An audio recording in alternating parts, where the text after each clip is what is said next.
അന്ന് കനത്ത മഴയായിരുന്നു. മഴയുടെ ആഘാതം താങ്ങാനാകാതെ അടർന്നു വീണ പാറ കവർന്നു കളഞ്ഞത് 39 ജീവനുകളാണ്. എൻ്റെ മകൻ്റെ ഒരു എൻഗേജ്മെൻറ്റിൻ്റെ ദിവസമായിരുന്നു അന്ന്. അതിൻ്റെ പിറ്റേ ദിവസം എൻഗേജ്മെൻറ്റ്, അതിൻ്റെ തലേ ദിവസമാണ് ഈ സംഭവം നടക്കുന്നത്. പിന്നെ എനിക്കന്ന് എൻ്റെ ബന്ധുക്കളൊക്കെ, എൻ്റെ ഭാര്യയുടെ ബന്ധുക്കളൊക്കെ വടക്ക് നിന്ന് എടത്തുവ, ആലപ്പുഴ, പാല, കാഞ്ഞിരപ്പള്ളി ഇവിടുന്നൊക്കെ വന്നിട്ടുണ്ടായിരുന്നു. കാഞ്ഞിരപ്പള്ളിയിൽ നിന്ന് ഒറ്റ വീട്ടിൽ നിന്ന് തന്നെ 10 പേരാണ് ഈ സംഭവത്തിൽ മരിച്ചത്. പിന്നെ പാലായിൽ നിന്നും എല്ലാം കൂടെ 24 പേര് നമ്മുടെ അവിടെ. തോമസ് ഇപ്പോഴും അമ്പൂരി ദുരന്തത്തിൻ്റെ ഓർമ്മപ്പെടുത്തലാണ്. പൊട്ടിയും പൊളിഞ്ഞും കിടക്കുന്ന ഒരുപാട് സ്മരണകൾ ഇന്നും അമ്പൂരിയിൽ ഉറങ്ങുന്നുണ്ട്. 2001 നവംബർ 9 കനത്ത മഴയെ തുടർന്ന് എനിക്ക് പിന്നിലെ ഇതേ മലയിലൂടെയാണ് 38ലേറെ പേരുടെ ജീവൻ കവർന്നെടുത്ത അമ്പൂരിയിലെ ഉരുൾപൊട്ടൽ ദുരന്തം സംഭവിച്ചത്. വർഷങ്ങൾക്കിപ്പുറം അതേ ഭീതിയിലാണ് അമ്പൂരി കുരിശുമലയിലെ നിവാസികൾ.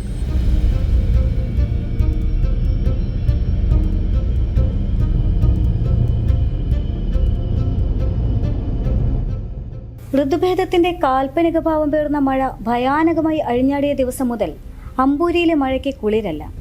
ഉറ്റവരെ നഷ്ടപ്പെട്ടവർ കരഞ്ഞു തീർത്ത കണ്ണീരിന്റെ ചൂടാണ്. 24 വർഷങ്ങൾ പിന്നിട്ടിട്ടും മാനമൊന്ന് കടത്താൽ ഇവിടെയുള്ളവർ ഞെട്ടിയുണരും.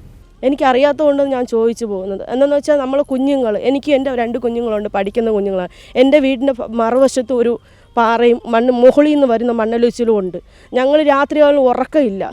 നമുക്ക് ആരാശ്രയം? ഒരു സർക്കാരിനോട് ഞങ്ങൾ പോയി പറഞ്ഞാൽ ഒരു പേപ്പറിൽ തീരാവുന്ന പ്രശ്നമേ ഉള്ളൂ. പിന്നെ അവർ വന്ന് തിരിഞ്ഞു നോക്കത്തില്ല. ആകെ 60ഓളം കുടുംബങ്ങൾ, മിക്കവരും തൊഴിലുറപ്പ് തൊഴിലാളികൾ. മഴയൊന്ന് ആഞ്ഞു പിടിച്ചാൽ സർക്കാരിന്റെ ക്യാമ്പ് മാത്രമാണ് ആശ്രയം. വർഷങ്ങളായി തങ്ങൾ അനുഭവിക്കുന്ന ദുരിതത്തിൽ നിന്ന് മോചനം തേടി ഇവർ മുട്ടാത്ത വാതിലുകളില്ല. ഏറ്റവും ഞങ്ങളുടെ വലിയൊരു പ്രശ്നം എന്ന് വെച്ചാൽ ഫണ്ടിൻ്റെ അപര്യാപ്തതയാണ്.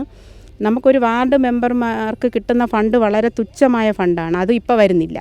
അപ്പോൾ ആ ഫണ്ടിൻ്റെ, എനിക്ക് കിട്ടിയ ഫണ്ടിൻ്റെ ഏകദേശം ഒരു 70% ഈ കുരിശുമല കോളനിയിൽ, മറ്റ് പ്രദേശങ്ങളിലും ഈ ഉരുൾപൊട്ടൽ മേഖലയിലാണ് ഞാൻ ചിലവാക്കിയിട്ടുള്ളത്. MLA ഇവിടെ കുടിവെള്ളത്തിൻ്റെ മീറ്റിങ്ങിന് വന്നപ്പോഴും MLAയുടെ അടുത്ത് ഞാൻ ഇവിടുത്തെ ഈ പ്രശ്നം അവതരിപ്പിച്ചിട്ടുണ്ട്. അപ്പോൾ MLA എന്തെങ്കിലും ഫണ്ട് തരാമെന്ന് പറഞ്ഞിട്ടുണ്ട്. പക്ഷേ ഇതുവരെയും ഫണ്ട് നമുക്ക് തന്നിട്ടില്ല.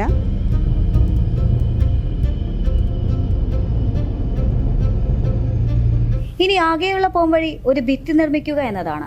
അല്ലെങ്കിൽ ചുരുങ്ങിയ പക്ഷം ഓടയെങ്കിലും കെട്ടിത്തരണമെന്നാണ് നിവാസികൾ പറയുന്നത്.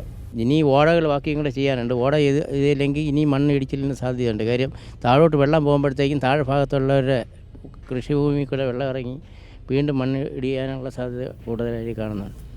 അമ്പൂരിയിലെ ജനങ്ങളെ പുനരധിവസിപ്പിക്കണമെങ്കിൽ കോടിക്കണക്കിന് രൂപ വേണം. അതിന് സർക്കാർ കനിയണം. വലിയ പ്രൊജക്റ്റ് ഉണ്ടാക്കി സർക്കാരിന്റെ ശ്രദ്ധയിൽപ്പെടുത്താൻ MLA നടത്തിയ നീക്കവും എങ്ങും എത്തിയില്ല. നമുക്ക് കുരിശുമല നിവാസികൾക്ക് ഒരു സർക്കാരിൻ്റെ ഒരു ഇത് നമുക്ക് കിട്ടിയിട്ടില്ല. ഒരു മുൻഗണനയോ ഒരു ഫണ്ടോ അങ്ങനെ ഇവിടെ നിന്ന് സാമ്പത്തികമായി താഴെ തട്ടിൽ നിൽക്കുന്ന കുഞ്ഞുങ്ങളാണ്. അവർക്ക് പഠിച്ചാൽ പോലും നല്ലൊരു ജോലി പോലും സർക്കാർ കൊടുക്കുന്നില്ല. ഇനിയെങ്കിലും ഉള്ള ഞങ്ങളെപ്പോലത്തെ തലമുറകൾക്ക് ഇവിടെ താമസിക്കണമെങ്കിൽ സർക്കാർ എന്തെങ്കിലും ഒരു കരുണ കാണിച്ചാലേ ഞങ്ങൾക്ക് ഇവിടെ നിൽക്കാൻ പറ്റുള്ളൂ. ഓരോ വർഷം മഴ പെയ്യുമ്പോഴും യോഗങ്ങൾ ചേരും, വാർത്തകളും വരും, ജനങ്ങൾ ക്യാമ്പിലേക്കും പോകും. മഴ മാറുമ്പോൾ ഇവർ ക്യാമ്പുകളിൽ നിന്നും സ്വന്തം കൂരകളിലേക്കും മാറും. മാറ്റമെന്നത് അത്രമാത്രം. ക്യാമറമാൻ ചന്ദ്രൻ ആര്യനാടിനൊപ്പം ദൃശ്യ ജതീന്ദ്രൻ, M5 ന്യൂസ്.